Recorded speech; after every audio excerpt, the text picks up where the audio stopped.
أعوذ بالله من الشيطان الرجيم. بسم الله الرحمن الرحيم. يا أيها الذين آمنوا لا يحل لكم أن ترثوا النساء كرها ولا تعضلوهن لتذهبوا ببعض ما آتيتموهن إلا أن يأتين بفاحشة مبينة وعاشروهن بالمعروف فإن كرهتموهن فعسى أن تكرهوا شيئا ويجعل الله فيه خيرا كثيرا وإن أردتم استبدال زوج مكان زوج وآتيتم إحداهن قنطارا فلا تأخذوا منه شيئا أتأخذونه بهتانا وإثما مبينا صدق اللہ العظیم. بزرگوں، پیارے بھائیوں، گزشتہ مجلس میں یہ بات ہو رہی تھی کہ اللہ رب العزت نے ان آیات کے اندر ان برائیوں سے روکا ہے جو عورتوں کے ساتھ زمانے جاہلیت میں ہوتی تھی. عورتوں کے مالک بن جاتے تھے زبردستی، عورتوں کے مال کے مالک بن جاتے تھے زبردستی، اس سے روکا.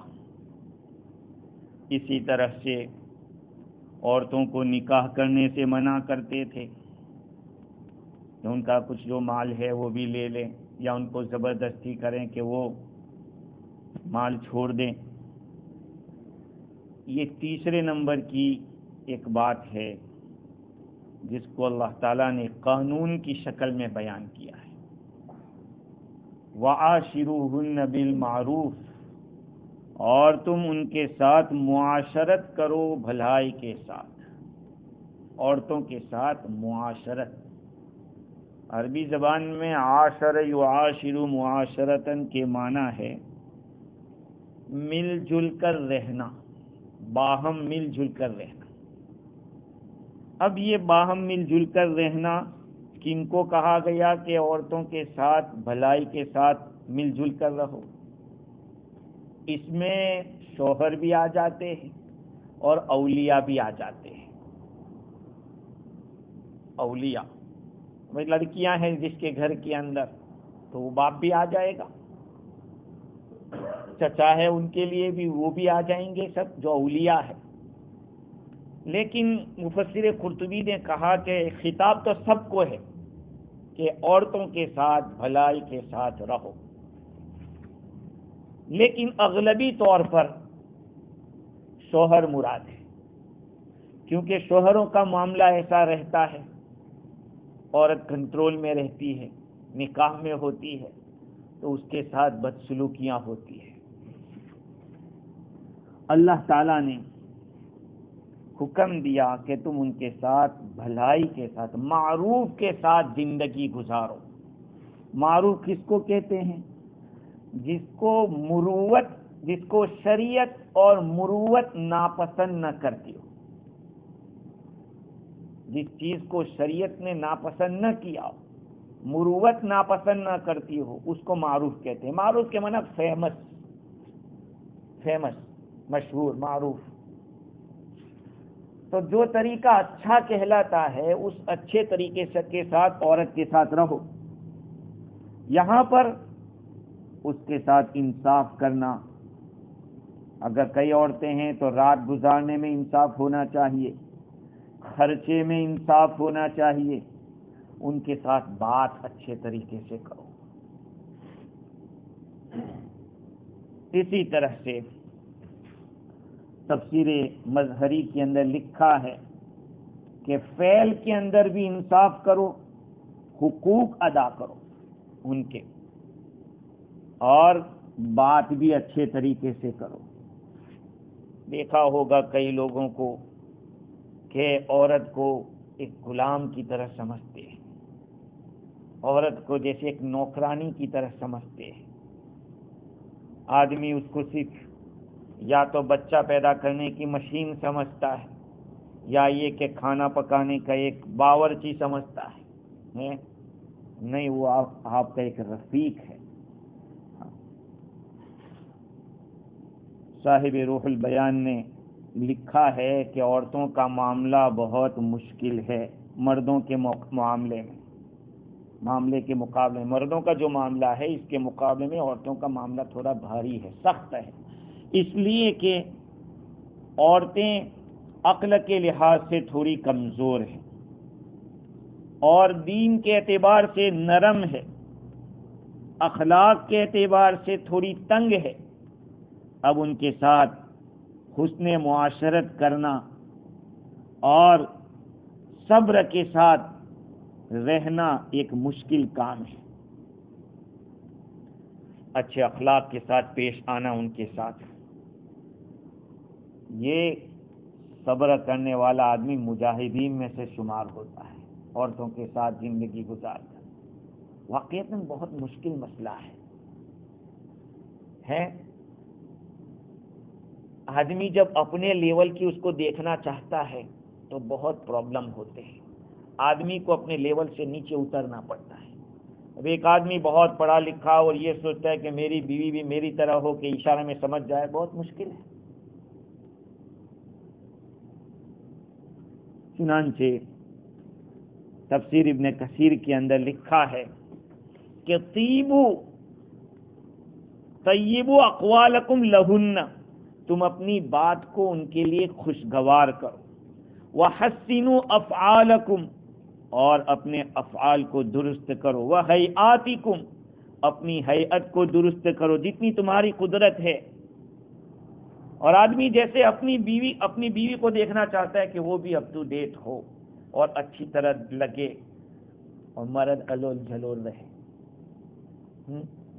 آدمی خود ایسے ہی رہے، نہ خوشبو لگائے، نہ کچھ اپنا چہرہ بہرا بناوے، بس ایسا ہی رہے، اور عورت سے کیا چاہے کہ تو تیار ہے۔ یہ کیسے ہو سکتا ہے؟ اس کا بھی جی ہے بھائی۔ تو ابن کثیر رحمت اللہ علیہ نے فرمایا کہ فَافْعَلْ أَنْتَ بِهَا مِثْلَهُ، بھائی جیسے تم پسند کرتے ہو اس سے کہ تم ایسے ہی رہو، ایسا بولو، کہا تم بھی اس کے ساتھ ایسا کرو جس طرح تم چاہتے ہو، کیونکہ قرآن مجید میں دوسرے پارے میں یہ بات گزری ہے، وَلَهُنَّ مِثْلُ الَّذِي عَلَيْهِنَّ بِالْمَعْرُوفِ، عورتوں کے لیے اسی طرح کے حقوق ہے جیسے کہ ان کے ذمے شوہر کے حقوق ہیں۔ اور حدیث میں فرمایا حضور صلی اللہ علیہ وسلم نے، خیرکم خیرکم لأہلہ وأنا خیرکم لأہلی، تم میں سب سے بڑھیا آدمی وہ ہے جو اپنے گھر والوں کے لیے بڑھیا ہو، اور میں تم میں سب سے زیادہ بڑھیا ہوں اپنے گھر والوں کے لیے، حضور فرما رہے۔ اب ان کے ساتھ آپ ایک بات سوچو کہ ایک ساتھ 9 بیویاں تھی حضور کی، ایسے تو 11 بیویاں ایک ایک کر کے، لیکن ایک ساتھ جو رہی ہے وہ 9 رہی ہے، کسی ایک کو بھی طلاق کی نوبت نہیں آئی، صرف ایک مرتبہ حضرت حفصہ رضی اللہ تعالیٰ عنہ کو ایک دی تھی طلاق، فرشتے نے آ کے حضور سے درخواست کی کہ آپ ان سے رجوع کر لیں، فَإِنَّهَا صَوَّامَةٌ قَوَّامَةٌ، ان کو آپ نکاح میں لے لیں، اس لیے کہ وہ بہت روزہ رکھنے والی اور بہت زیادہ عبادت گزار ہے۔ فرشتے نے بھی جو درخواست پیش کی اس میں دینداری کو سامنے دینداری کو پیش کیا کہ وہ تو روزہ رکھنے والی، اللہ کے سامنے کھڑی رہنے والی عورت ہے۔ آپ سوچئے کہ 9 عورتوں کے ساتھ اس طرح سے رہنا، حضور کی کیسے زندگی گزرتی ہوگی، اور آپ نے کس طرح سے ان کے ساتھ سلوک کیا ہوگا۔ آپ صلی اللہ علیہ وسلم کے بارے میں ابن کثیر نے لکھا کہ آپ کی معاشرت بہت خوشگوار تھی، ہمیشہ حضور ہنستے چہرے سے ملتے تھے، یداعب اہلہ، دل لگی کرتے تھے اپنے گھر والوں سے، ایسا نہیں کہ باسی کری پی ہو اس طرح سے عورت کے ساتھ چل یہ کر وہ کر جیسے آرڈر کر رہے ہیں، محبت سے رہو، تبھی گاڑی چلے گی. ہاں، فیملی لائف ایک عجیب نعمت ہے اللہ کی. حضور اپنے گھر والوں کے ساتھ دل لگی کرتے، وَيَتَلَطَّفُ بِهِمْ، ہاں ان کے ساتھ نرمی کا معاملہ کرتے تھے. خرچہ بھی حضور ان کے اوپر خوب کرتے تھے اور اپنی عورتوں کو حضور ہنساتے بھی تھے.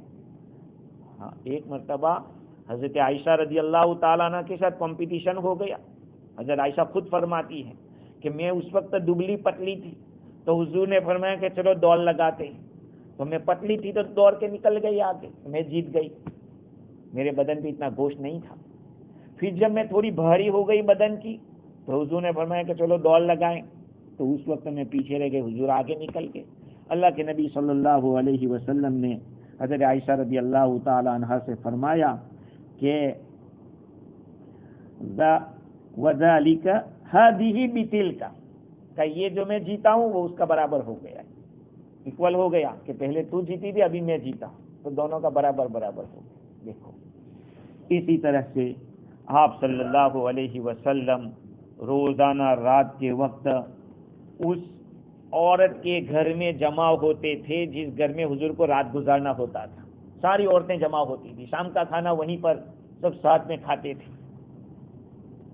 اور عشاء کے بعد آپ صلی اللہ علیہ وسلم کچھ بات بھی کرتے تھے اپنی عورتوں کے ساتھ. سمر باللیل جو ہے رات کے عشاء کے بعد باتیں کرنے کو منع کیا گیا ہے. یہ جو ہمارے یہاں محفلیں چلتی ہے یہ سب منع ہے، اس کو سمر باللیل کہتے ہیں. رات کے وقت بیٹھنا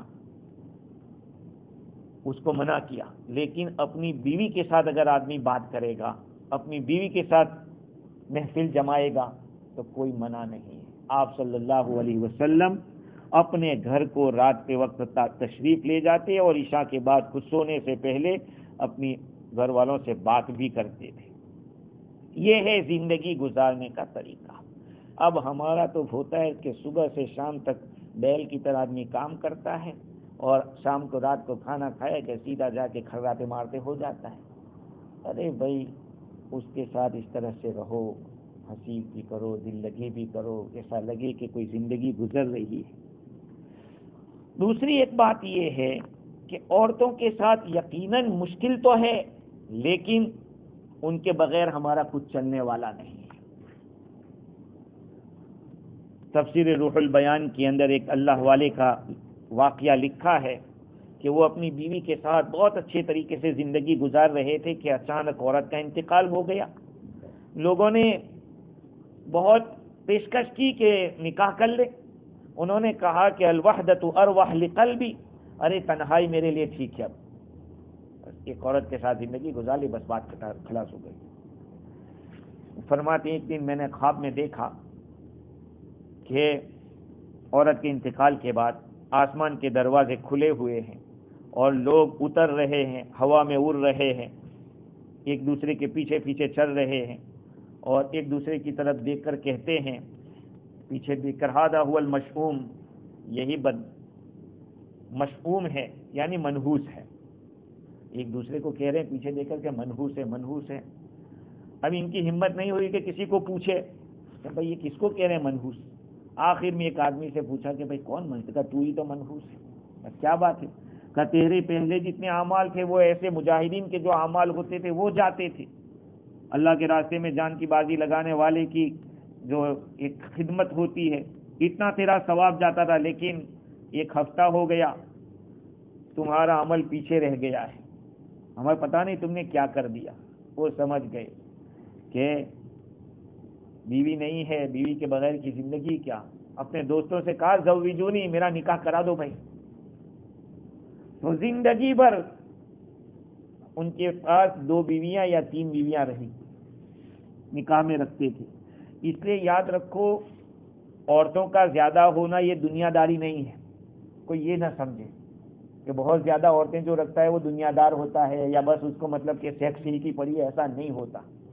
نبی اکرم صلی اللہ علیہ وسلم نے جو نکاح کیے ہیں اس کے بہت سارے مقاصد تھے اور پہلے اس کے اوپر گفتگو تفصیل کے ساتھ ہو چکی. علماء کرام فرماتے ہیں کہ حضور اکرم صلی اللہ علیہ وسلم کا ارشاد ہے کہ آپ نے فرمایا حبب الی من دنیاکم ثلاث، تمہاری دنیا کی چیزوں میں سے 3 چیزیں مجھے محبوب کر دی گئی ہے۔ آپ نے فرمایا کہ میرے نزدیک محبوب کی گئی ہے، تو کون کیا؟ اللہ تعالیٰ نے 3 چیزوں کی محبت ڈال دی۔ ایک تو آپ نے نکاح، ایک تو عورتیں، دوسرا خوشبو، اور تیسرا نماز۔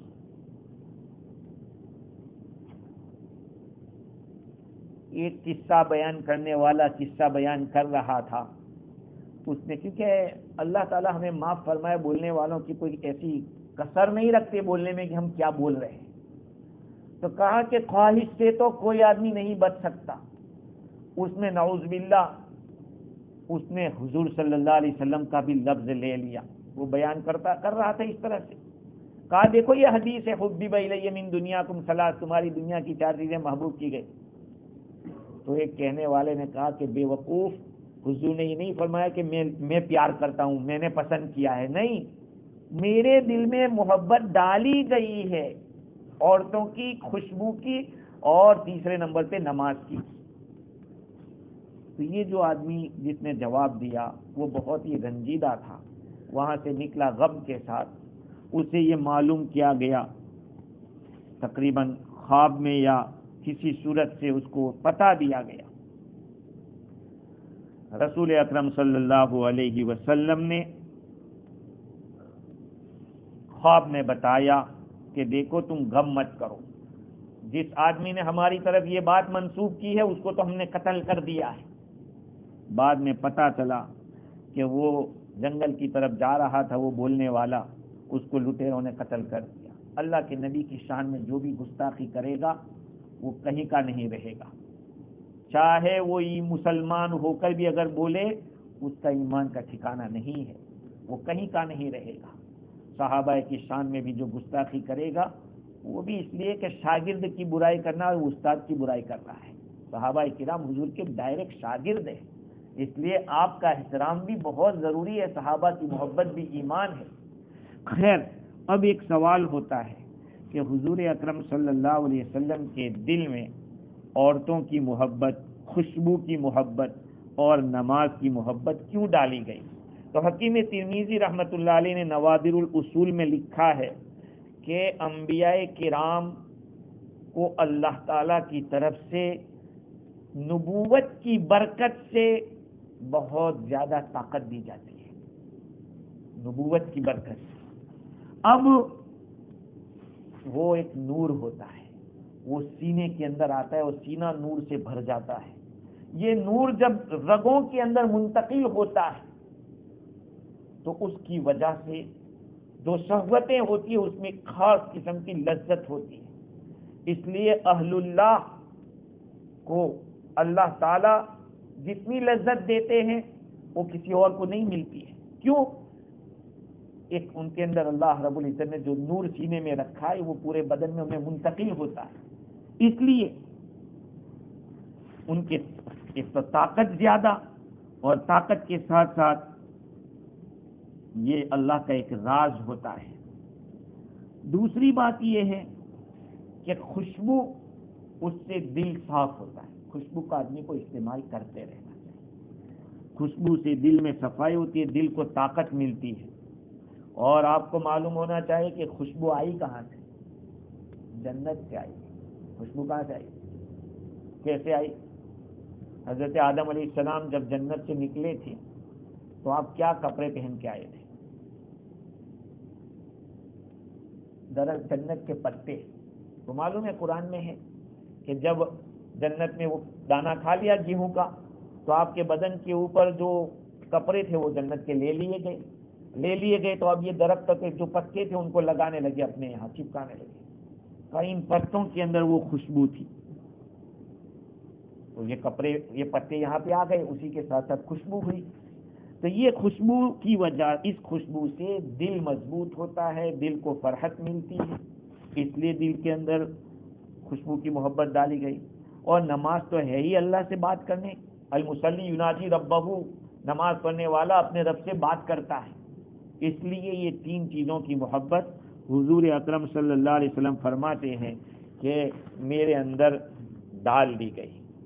اب یہ عورتوں کے ساتھ معاشرت کرنا، ان کے ساتھ زندگی گزارنا یقیناً ایک کام ہے، لیکن جتنا صبر کریں گے اتنا ہمارا فائدہ ہے. تفسیر قرطبی کے اندر لکھا ہے کہ محمد ابن ابو زید ایک بہت بڑے عالم، پرہیزگار اور عارف تھے. ان کی جو عورت تھی وہ بڑی بد اخلاق تھی. ان کے حقوق میں، شوہر کے حقوق میں کوتاہی کرتی تھی، زبان درازی کرتی تھی. لوگوں نے کہا کہ نکال دو اس کو اور اپنے آپ کو چھڑا دو، کہ کہاں تک صبر کرتے رہیں گے. یہ فرماتے تھے کہ دیکھو میں ایک ایسا آدمی ہوں کہ اللہ رب العزت نے میرے اوپر بہت ساری نعمتیں برسائی ہے. بدن میرا تندرست ہے، اللہ تعالیٰ نے معرفت دی ہے، اور اس کے ساتھ یہ بیوی اللہ نے دی ہے. اگر میں اس کو نکال دوں گا، ہو سکتا ہے کہ میرے کسی گناہ کی وجہ سے مجھے اللہ نے سزا دی ہو. اگر اس کو میں نے نکال دیا تو اس سے بڑی بھی سزا آ سکتی ہے. بعض اللہ والے کہتے تھے کہ اگر میں اس کو نکال دوں گا تو کسی اور مسلمان کے پالے پڑے گی، تو وہ میری وجہ سے دکھی ہوگا، تو میں ہی دکھ کے ساتھ زندگی گزار دیتا ہوں. تو عورت کے ساتھ زندگی گزارنا، اس میں آدمی کے اوپر حالات آتے ہیں، اور ان حالات کے اوپر صبر کرنا پڑتا ہے. اللہ تعالیٰ فرماتے کہ عاشروہن بالمعروف، ان کے ساتھ معاشرت کرو بھلائی کے ساتھ. اور معاشرت بھلائی کے ساتھ عبداللہ ابن عباس رضی اللہ تعالی عنہما تو یہ فرماتے ہیں کہ اتزین لہا کما تتزین لی، میں اس کے لیے ایسے بن ٹھن کے رہوں جیسے میں چاہتا ہوں کہ وہ میرے لیے رہے. یہ بھی معاشرت میں سے. اب میں بار بار اپنے شادی کے بیانوں میں جو بات کہتا ہوں کہ عورتوں کے ساتھ معاشرت میں اب شوہر تو نگونا پی رہا ہے، کیا کیا پی رہا ہے، اور عورت کو پوچھو کہ تجھے یہ پسند ہے؟ نہیں. پوچھو کوئی، اگر عورت نگونا پینے لگے تو، عورت بیڑی پینے لگے، سگریٹ پینے لگے، شراب پینے لگے تو کیسا لگے گا؟ ہمارے منہ سے اگر بدبو آ رہی ہے تو کوئی بات نہیں، اس کے منہ سے بدبو آوے تو ہمیں بہت بری لگتی ہے. تو کیا ہم انسان ہیں، وہ جانور ہیں؟ دوسرا کوئی جانور ہے؟ اس کے بھی حقوق ہیں. وعاشروہن بالمعروف، ان کے ساتھ تم معاشرت کرو، ان کے ساتھ زندگی گزارو. ایک بزرگ ہیں، فرماتے یحییٰ بن عبداللہ الحنظلی، عبد الرحمن الحنظلی، وہ فرماتے کہ محمد ابن حنفیہ رحمت اللہ علیہ کے پاس میں گیا. وہ اپنے لال قسم کے ملحفہ یعنی جو چادر تھی اس کے اندر لپیٹ کر آئے. میں نے دیکھا کہ ان کی داڑھی سے ایک خوشبو ٹپک رہی ہے. ان کے داڑھی کے اندر سے خالیہ نام کی خوشبو، جس کے اندر بہت عنبر اور اچھی اچھی خوشبو ملی ہوئی ہوتی ہے، وہ ٹپک رہی ہے ان کی داڑھی سے. تو وہ آنے والے نے پوچھا کہ ماں ھذا، یہ کیا ہے، یہ کیا ہے؟ تو داڑھی ٹپک رہی. انہوں نے کہا کہ ان هذه الملحفہ القتها علی امراتی ودہنتنی بالطیب. کہا یہ جو ملحفہ ہے، لحاف جو لپیٹنے کے، کہا یہ میری بیوی نے میرے اوپر ڈال دیا، اور میری داڑھی کے اندر اس نے خوشبو ڈالی ہے، خوشبو ملائی ہے. اور بھی کیا فرمایا؟ وَإِنَّهُنَّ يَشْتَهِينَ مِنَّا مَا نَشْتَهِيهِ مِنْهُنَّ، بھائی وہ بھی ہم سے وہ چاہتی ہے جو ہم ان سے چاہتے ہیں. آپ سمجھے؟ وہ بھی ہم سے وہ چاہتی ہیں جو ہم ان سے چاہتے ہیں. ہم چاہتے ہیں کہ اس کے منہ سے بدبو نہ آوے، وہ اچھی دکھے، اور ساری چیزیں اس کے بدن کے اندر کسی قسم کی مطلب کہ بدبو نہ ہو، کپڑے بھی اچھے ہیں، چمک رہی ہو، ایسے آدمی کو اٹریکٹ کرتی ہو. کہا جیسے ہم چاہتے ہیں ایسے وہ بھی چاہتی ہیں. اور آگے انہوں نے فرمایا، ابن عباس رضی اللہ تعالیٰ عنہ کا قول کہ احب ان اتزین لامراتی، میں پسند کرتا ہوں کہ اپنی بیوی کے لیے میں سنوروں، خوبصورت بنوں، جیسے کہ میں پسند کرتا ہوں کہ وہ میرے لیے خوبصورت بنے. اب دیکھیے حضور اکرم صلی اللہ علیہ وسلم کا ارشاد، آگے جو قرآن کی آیت آ رہی ہے وہ دیکھیے، فَإِن كَرِهْتُمُوهُنَّ فَعَسَىٰ أَن تَكْرَهُوا شَيْئًا وَيَجْعَلَ اللَّهُ فِيهِ خَيْرًا كَثِيرًا، پھر اگر تم ان کو ناپسند کرو تو ہو سکتا ہے کہ تم کسی چیز کو ناپسند کرو حالانکہ اللہ نے اس میں بہت بڑی خیر رکھی ہو۔ سمجھے؟ عورت کی کوئی چیز تمہیں ناپسند ہے تو یہ نہیں کہ اس کو نکال لو، کیونکہ ہو سکتا ہے کہ آپ کو اس کی ایک چیز ناپسند ہے لیکن اللہ نے اس میں خیر کثیر رکھی ہو۔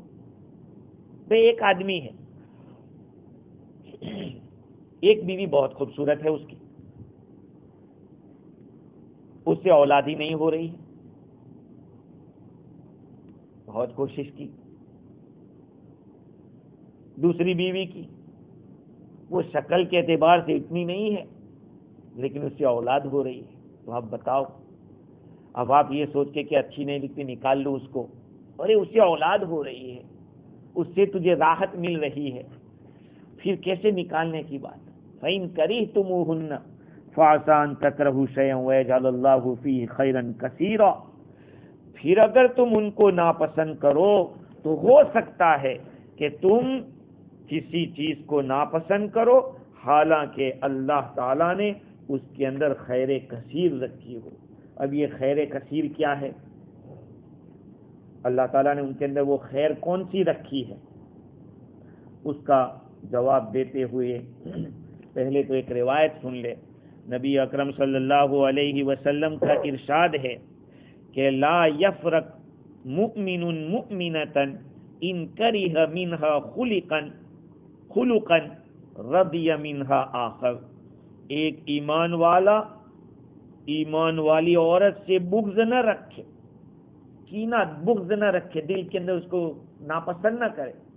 ان کرہ منہا خلقا، اگر اس کی کسی عادت سے آپ ناراض ہو تو رضی منہا آخر، تو دوسرے سے خوش ہو جاؤ۔ بھئی 100% تو خرابی ہی تو نہیں ہوگی، کچھ تو خوبیاں ہوگی۔ بھئی ایک عورت دکھنے میں اچھی نہیں لگ رہی ہے لیکن نماز کی پابند ہے، عبادت گزار ہے، سب کچھ ہے، تو آدمی کو خوش ہونا چاہیے کہ دیکھو یہ خوبیاں ہیں اس کے اندر۔ تو اللہ کے نبی صلی اللہ علیہ وسلم نے اس مقام کے اوپر فرمایا کہ اگر تمہیں ایک چیز اس کی ناپسند آتی ہو تو کوئی دوسری چیز ہو اس کو پسند کر لینا چاہیے۔ اب دیکھیے اس مقام کے اوپر ایک بات یہ معلوم ہوتی ہے کہ عورت کی کسی ناپسند چیز کی بنیاد پر فوراً طلاق نہیں دے دینا چاہیے۔ آج تو آدمی اٹھتا ہے کہ 3 کے بغیر تو بولتا ہی نہیں، 3 ہی بول دیتا ہے۔ اچھا، حدیث ہے حضور اکرم صلی اللہ علیہ وسلم نے ارشاد فرمایا کہ اللہ تعالی کسی چیز کو ایسی چیز کو ناپسند نہیں کرتا جس کو جائز کیا ہو۔ سننا میری بات، یہ اللہ تعالیٰ کسی ایسی چیز کو جس کو اس نے جائز کیا ہے وہ ناپسند نہیں کرتا، لیکن 2 چیزیں ایسی ہیں کہ جائز تو ہے لیکن ناپسند ہے۔ 2 چیزیں ایسی ہیں کہ جائز ہے لیکن اللہ کو پسند نہیں ہے۔ ایک ہے طلاق، ابغض المباحات عند اللہ طلاق او کما قال، جائز چیزوں میں سب سے زیادہ ناپسند اللہ تعالیٰ کو طلاق ہے۔ اللہ کا تعالیٰ کا عرش ہل جاتا ہے جب کوئی طلاق دیتا ہے تو، کیونکہ وہ عورت کو تو اللہ کے نام سے تم لائے تھے۔ کس کا نام لیا تھا نکاح کے وقت؟ اللہ کا تو نام لیا گیا۔ اچھا، دوسری چیز جو اللہ تعالیٰ نے جائز تو رکھی ہے لیکن ناپسند ہے، وہ کھانا ہے۔ آدمی بہت زیادہ کھینچ کے کھاتا ہے، وہ اللہ کو پسند نہیں ہے۔ جو آٹے بہت زیادہ جب بھر جاتی ہے پھر بھی آدمی کھا رہا ہے، تو بھر جانے کے بعد اب جو ڈال رہا ہے اللہ کو یہ چیز پسند نہیں ہے۔ حالانکہ کھانا تو جائز ہے لیکن پھر بھی اللہ تعالیٰ کو یہاں پسند ہے۔ ٹھیک ہے، اب آگے دیکھیے، اللہ تعالیٰ فرماتے ہیں کہ فَإِن كَرِهْتُمُوهُنَّ شَيْئًا وَيَجْعَلَ اللَّهُ فِيهِ خَيْرًا كَثِيرًا، اور ہو سکتا ہے کہ تم کسی چیز کو ناپسند کرو، اگر تم ان کو ناپسند کرو تو ہو سکتا ہے کہ کسی چیز کو ناپسند کرو اور اللہ تعالیٰ نے اس کے اندر خیر کثیر رکھی ہو۔ یہ خیر کثیر بعض حضرات نے لکھا ہے کہ اس سے اولاد مراد ہے، اولاد۔ اور تفسیر رازی کے اندر اور بھی کچھ اقوال لکھے ہیں، وہ یہ ہے کہ خیر کثیر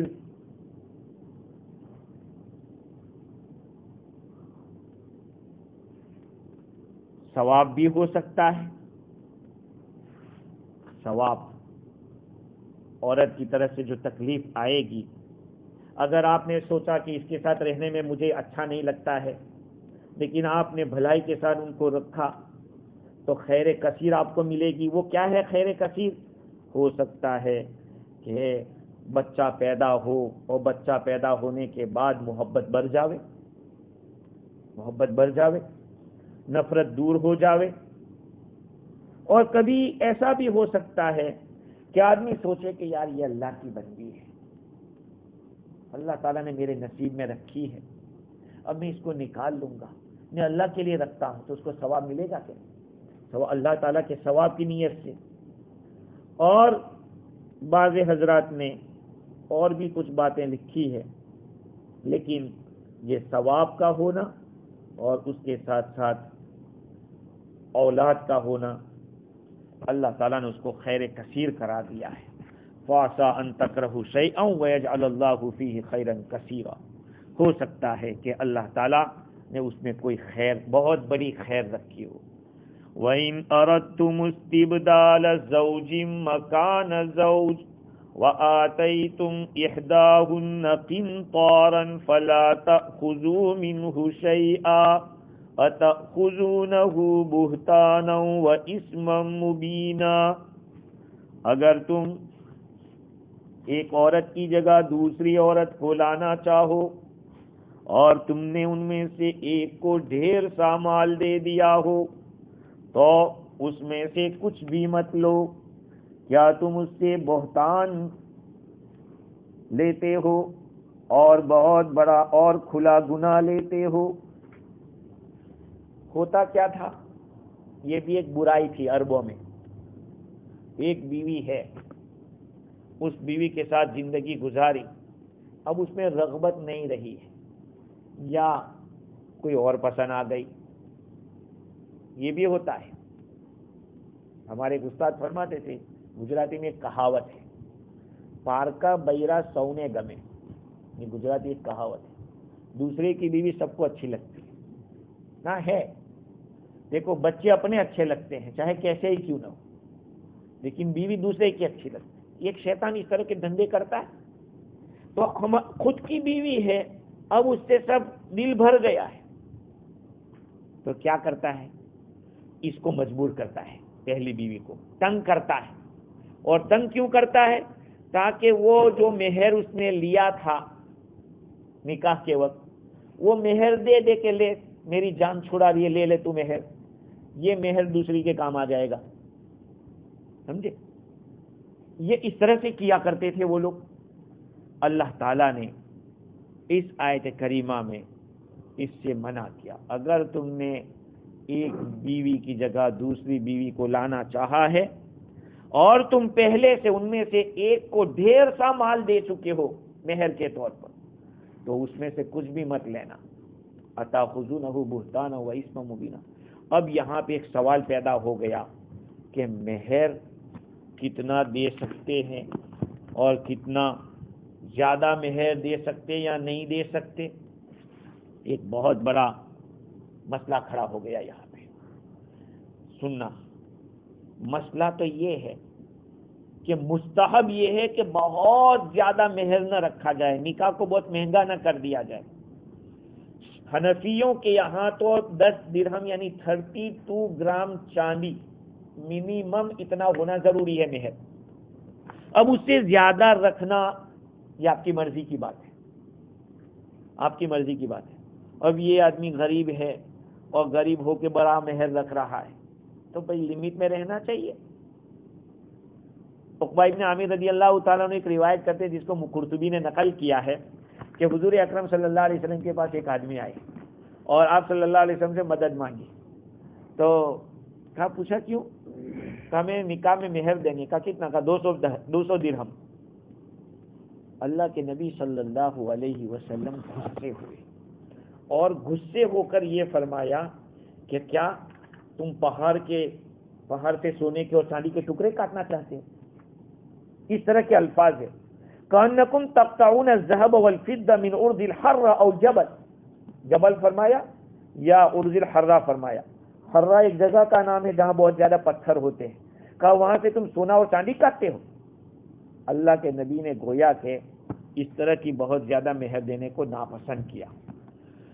حضرت عمر رضی اللہ تعالیٰ عنہ کی روایت ہے کہ آپ منبر پر تشریف لے گئے اور آپ نے منع کیا کہ دیکھو بہت زیادہ مہر مت کیا کرو. ایک عورت کھڑی ہوتی ہے اور کہتی ہے کہ کیا اللہ کا کہنا مانے یا عمر کا کہنا مانے؟ کیا مطلب؟ کہ قرآن تو کہہ رہا ہے کہ اگر تم نے ایک بیوی کو زیادہ دیر کا مال دے دیا ہو تو اس کو واپس مت لو. تو دیر دینا جائز ہوگا تبھی تو قرآن نے کہا. حضرت عمر رضی اللہ تعالیٰ نے کیا فرمایا؟ کل افقہ من عمر. کیا فرمایا؟ کل افقہ من عمر. سارے لوگ عمر سے سمجھدار ہیں. اور ایک روایت میں یہ ہے کہ اصابت امرأۃ وقت رجل. عورت پہنچ گئی درستگی پر اور مرد نے غلطی کی. خیر اس کے اوپر انشاءاللہ آئندہ گفتگو کریں گے. اللہ تعالیٰ مجھے اور آپ کو دین کی صحیح سمجھ عطا فرماوے اور قرآن مجید سے وابستگی اور تعلق اور دلی محبت عطا فرماوے. وآخر دعوانا الحمدللہ.